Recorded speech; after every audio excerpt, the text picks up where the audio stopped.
What's up, everybody? So, I left you off talking about the end of my Montana State game. That was, I think, the 5th game in my series. So, if you haven't, this is going to be the 4th episode of the vlog series. So, if you haven't watched the first 3 episodes, I'd highly recommend that you check those out before coming back to this one. But, so, I've at this point, I've attended my 5th game in the West with Montana State. And so I'm going to go back towards the Pacific Coast here for my 6th game. And I'll be stopping in at the University of Eastern Washington. Now, if you've heard of that school before, they're known for having a red football field with a track around it. Okay, it's not known for the track, but the red football field. And I made sure, like, when I was doing that basketball vlog for them, that I got a shot of that football field. Because I don't think there's any other red football fields. So, that's about the only thing interesting about Eastern Washington, to be honest. But I'm getting a little ahead of myself there. So, I'm in, so right now, at the point I left you, I was in Bozeman, Montana. That's where Montana State is. So I'm going back west, and that's a Sunday afternoon. So the day before I got to Montana State, I had a Saturday night game in Portland, and then a Sunday afternoon game in Bozeman, Montana. So that was a lot of driving in a little bit amount of time. Now. It's Sunday evening, I guess. But I now get like over a day and a few hours after that to go half the distance. So for me, that's no time at all. Like each time I'm doing a drive, I'm going like 6-7 hours. So yeah, 6 or 7 hour drive is nothing to me. But yeah, I'm in Bozeman, Montana, so I don't remember the exact details, but I probably would have done the Bozeman to Spokane drive probably in that Sunday afternoon. I probably spent all day Monday door dashing. Again, I have to forget some of the details here, but I'm gonna guess that's what happened, and I'm staying in Spokane again because that's where I would have door dashed before I would have gone down to Eastern Washington. And that's Cheney, Washington. Okay, I was trying to remember what town Eastern Washington's at. So, would have probably door dashed all day in Spokane, then went down that evening to Cheney, Washington. And so I get to Eastern Washington, see the red football field. By the way, I think Jacksonville State played a playoff game there years ago. I think it was 2014, 2013. It was that was the first Jacksonville State game I ever watched. Of course, at that time, I thought I was going to go to Alabama, but I also just like watching college football. I never played. I just always did. I just like watching it. So I guess I had the FCS playoffs on one day. Just happened to stumble upon Jacksonville State and Eastern Washington one day. So it's interesting to see that football field in person. But enough of the football field. So we're getting ready to open the doors. And a funny thing, one of the funniest, it was kind of funny to me. So, you have tumbleweeds in the West. Like if you see like a movie about the Old West, you'll always have like a tumbleweed just go through whenever you're in an empty city. So there's a tumbleweed that just goes right by the basketball arena, and I'm calling it arena. It's a small gym. Well, it's not that small, but it's not an arena. It's a gym. But anyway, yeah, I see it like a tumbleweed just go through the side of it, and I thought that was so funny. So I think I actually got that in the vlog.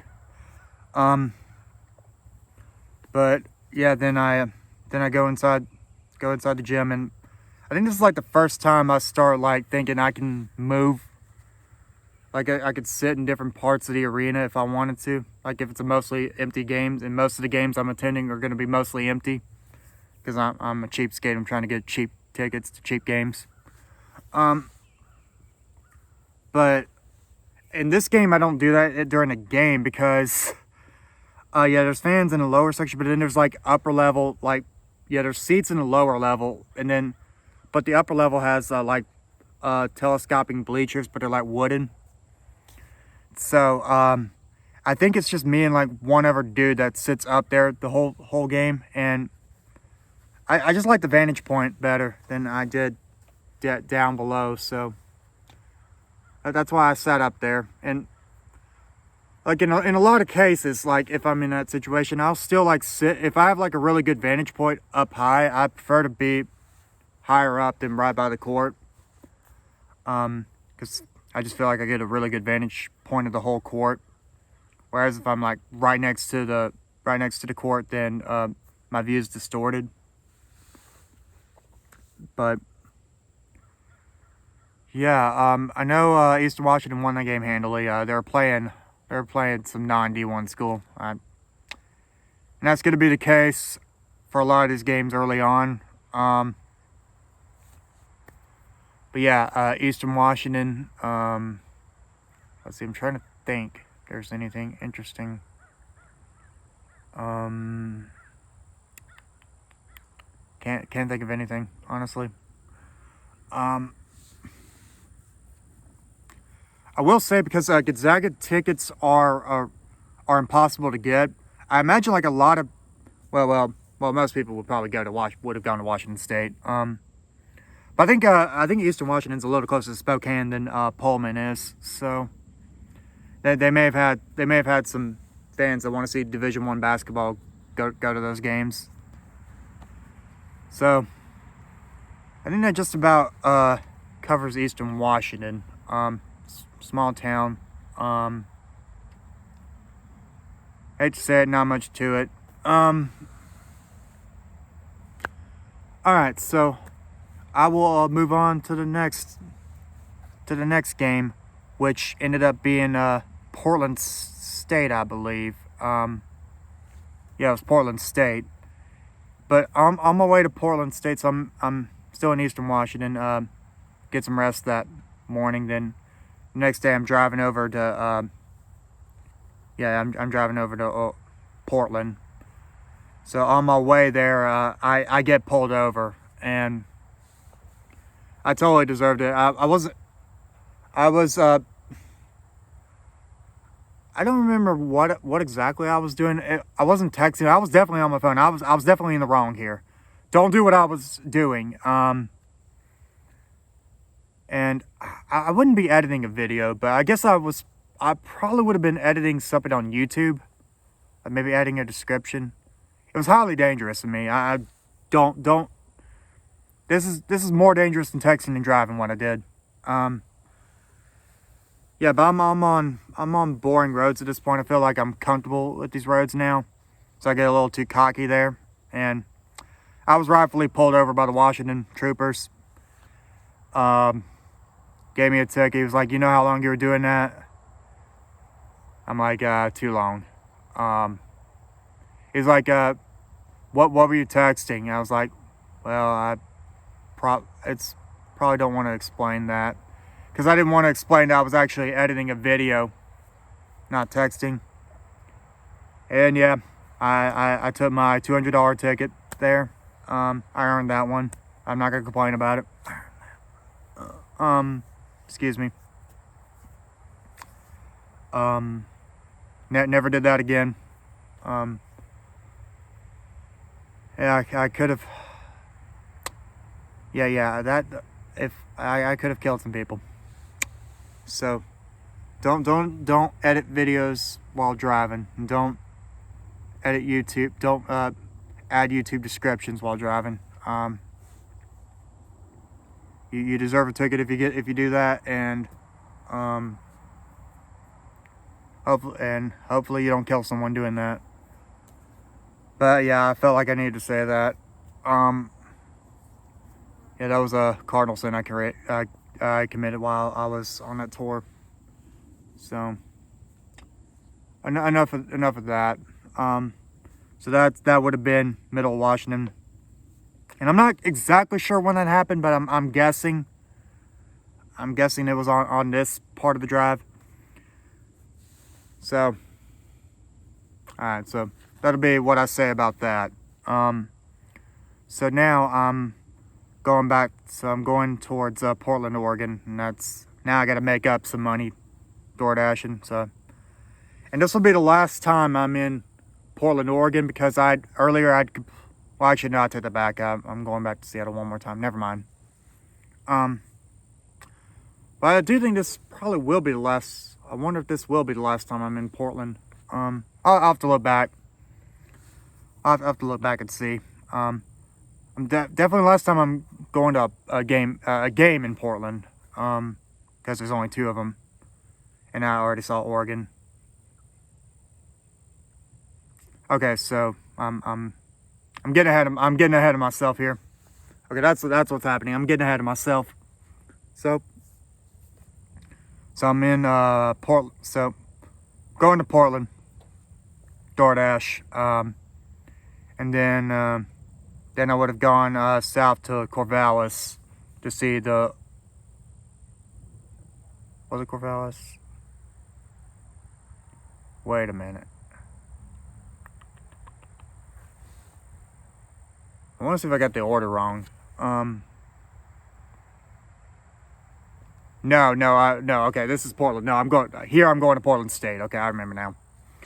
Okay, so then I end up on the Portland State camp. Well, yeah. Well, I'm in Portland. I think I'm outside of campus. There's a bunch of food trucks. It's like first time I'm seeing like a bunch of food trucks. It's not like the times I've seen food trucks where I live. It's basically Mexican. But it's like all sorts of food. It's like there's like Arabic foods. There's some Mexican, bunch of Asian foods, Chinese, Japanese, but then but also Thai. There's some Mongolian. There's some African ones. I didn't have any of them. I was just admiring all of them.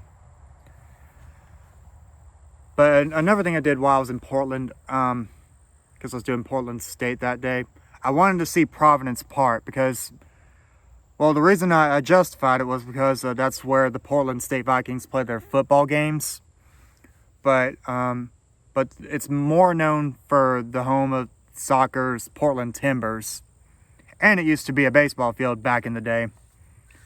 But when I saw the exterior of that stadium, I didn't go in, but I saw the exterior of it. It looked so beautiful. And like there was a security guard outside. I was telling him, man, this might be one of the most beautiful stadiums in the country. And we were just talking for like 15 minutes. I don't know what else we talked about, but that was a good dude. That was secure in Portland. That was secure in Providence Park that day. So, yeah, I really liked how Providence Park looked. And then I would have gone over to the Portland State campus to film the game. So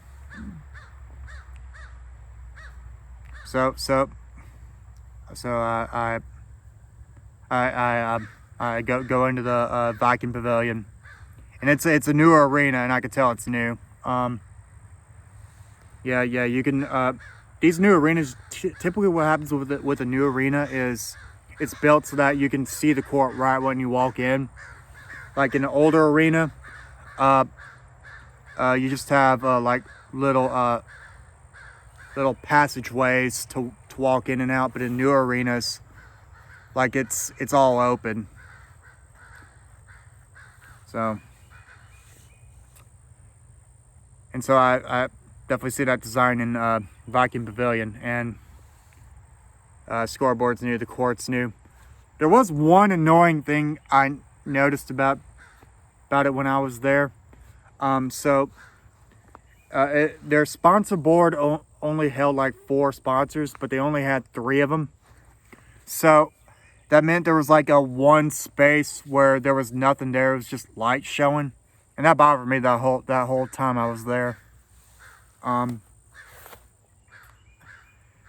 just like, man, put your school's logo up there or something. Otherwise, it was a fantastic venue. Like, there was no bad seat in that place. Yeah. I had a bleacher seat, and I'm buying cheap seats, and so I still had a pretty great view. So that was a nice arena. That was another game that was, the opponent was not Division I, so game wasn't close. But yeah, let's see. Yeah, that's about all there is to say about Portland State. So I go there. So I leave Portland State, and the game I'm gonna go to the next day is Oregon State. But this is the interesting part of this episode is, you know how I had this Gonzaga saga where I was trying to get a Gonzaga ticket and I couldn't, and it didn't exist, and I fell for a scam. So I get another message from a guy that's like, hey, I got a ticket for you, and I'm like messaging this guy. Okay, so I'm not gonna give him money through Cash App again. So I'm like, hey, can I meet you tomorrow morning, 8 a.m. at some place in Spokane? It's like, yeah, that's a great place to meet up. And so the next morning, so instead of staying in the Portland area, I go back to Spokane. And I'm doing it so instead of making DoorDash money tomorrow, I'm spending a lot of money to go back to Spokane, Washington, to hopefully get a ticket. So drive a lot of that night to Spokane, get a few hours rest, then 8 a.m. I'm in that parking lot. I tell him, hey, I've got an Alabama tag. A few minutes later, he shows up at my window. I rolled the window down. I give him $100 in cash. He gives me a printed sheet with a ticket on it. And I say, I appreciate doing business with you. And then I go back to Western Washington. But yeah, I meet a guy on, but I meet some guy on Craigslist. He gives me a Gonzaga ticket, so I'm hoping. And I'm just hoping at this point.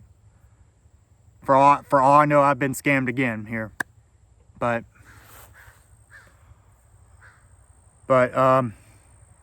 you know what? Nothing I can do about it at that point. I've spent another $100, so I'm pressing my luck there.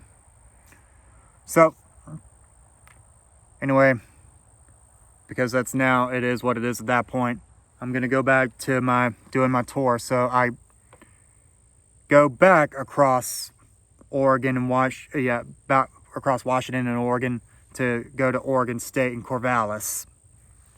And if I did any door dashing, that would have been in Portland. It would have been a couple hours, and this day would be the last time I see that part of Portland. Yeah, it would have been. So I would have spent a little bit of time in Portland, and I would have gone down to Corvallis. And Oregon State was known as being like the most beautiful campus in the Pac-12 at the time. And I can't say I disagree. I would agree with that. I was trying to say I can't disagree, but I want to say I agree. I do agree with that. Again, I said that Oregon south of Portland is a very beautiful place, and I would love to live there. So I'll agree with that.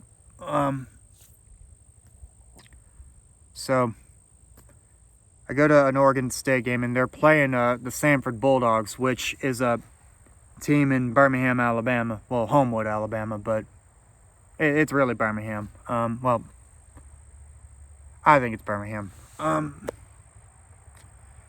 And so this is the first time where I root against the team okay, so I was always pulling for like the non D1 teams in those games, and then I pulled for Samford in this game as well. So, but it's like the first time I actually thought like the team I wasn't covering had a chance to win the game. No, I take that back. I thought SMU could have beaten Oregon, but they didn't come close. So I'm probably the only Samford fan in Gill Coliseum that night, and I'm on the baseline. Crowd's actually pretty decent, so I don't try to move over. I do remember like the marching band was playing the ESPN hockey theme for some reason.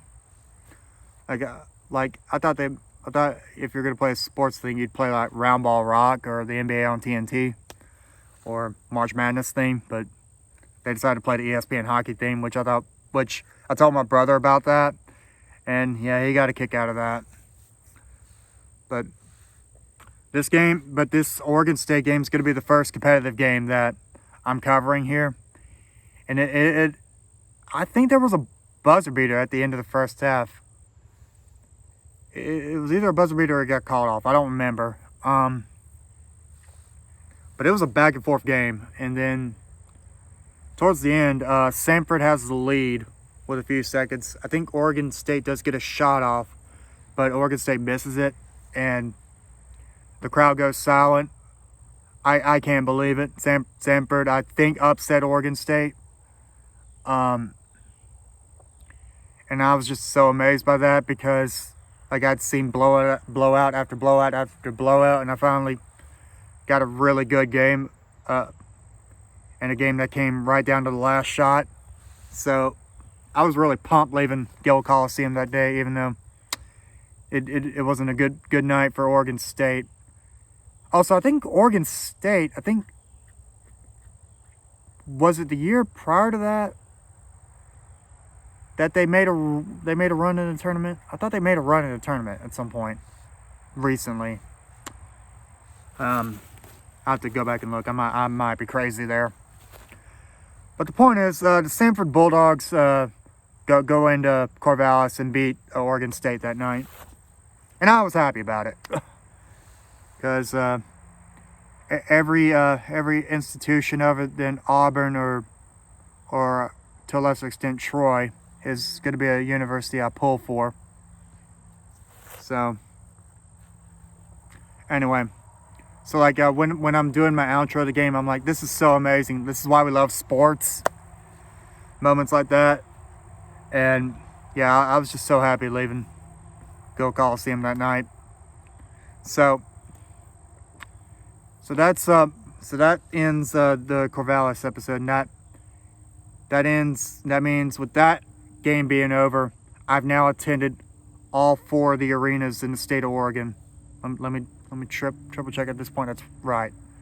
Started with Oregon, then they did Portland last episode, then Portland State and Oregon State. Yep. So this is the first state I complete on my tour. So that's a really cool landmark for me, and I think this is. I want to see if I want to. All right, so this is going to be a little bit of a short episode because the next episode we're going to find out if. I guess it's kind of a spoiler alert. I do pull this off, but in the next episode we're going to talk about how I was feeling going towards Gonzaga, and how I felt like, because I didn't feel great about, I'll just go ahead and do it here. I've already spoiled it. So we're leaving the state of Oregon, and let me go back here. So Sundays Montana State, Mondays Eastern Washington, Wednesday, Thursday. Yep. Okay, so it is that day. So this is so I'm leaving Oregon State on a Thursday, and Friday I'm going to Spokane again, and I'm hoping that I have a legit ticket. Now I had looked at how you would legally get a Gonzaga ticket. I didn't mention this in the prior episodes, but at what is an option is you can donate $250 to like their it was their Bulldog Club or something like that. And if you did that, you would be on a list where student tickets, when the students were out, would go down to those members, and you could maybe attend a game when the students are out. You do that, you pay the $250 plus the $30 face value ticket. Could have gone to a Gonzaga game for about $280 legitimately. And I put in $200 at this point because of the scam I had earlier. So if this works out, I still come out $80 ahead technically. But before then, at this point, I'm used to these drives, so I feel like I get there right at lunchtime, so I'm able to still do like a lunch DoorDash, and it's an early-ish tip. It's like 6 p.m. But like, so I'm on the campus at 5, and I'm just like I'm praying, please let this be legit. And so I got that Who Wants to Be a Millionaire Final Answer $1 million music in my head when I present the ticket to the scanner. I hear the beep. Come on in. And then Sweet Victory starts playing in my head when I'm in the McCarthy Athletic Center, the kennel. That was a great moment right there. And they handed the mask sort thing. They handed me like a Gonzaga mask. I still have it, but I spilled like a busted pin on it, so it's got a red stain on it now. But I think I still have that mask. But that was really cool of them. And actually, one of their stadium workers saw me recording like the Gonzaga logo and asked if I wanted a picture of it. And I was like, yes, I do. I had like a trench coat on for some reason. I don't know why I had a trench coat, but that was really a cool moment. And I soaked it all in, just being in the kennel while walking in that seating bowl. And I had a really good ticket. Like I would have been happy to pay the $100 for the worst in seat. I actually had a pretty decent sideline seat, so that was a plus. But yeah, so that game they were playing Bellarmine, which at the time I think was in Jacksonville State's conference. So I was actually kind of interested to see how Bellarmine played. And they had Bellarmine had a pretty unique play style. But they were no match for Gonzaga this day. Yeah, that Gonzaga crowd was so loud. That was like the loudest crowd I'd been to, which makes sense. It's good. And the students were still in session at this point, so I got really fortunate there.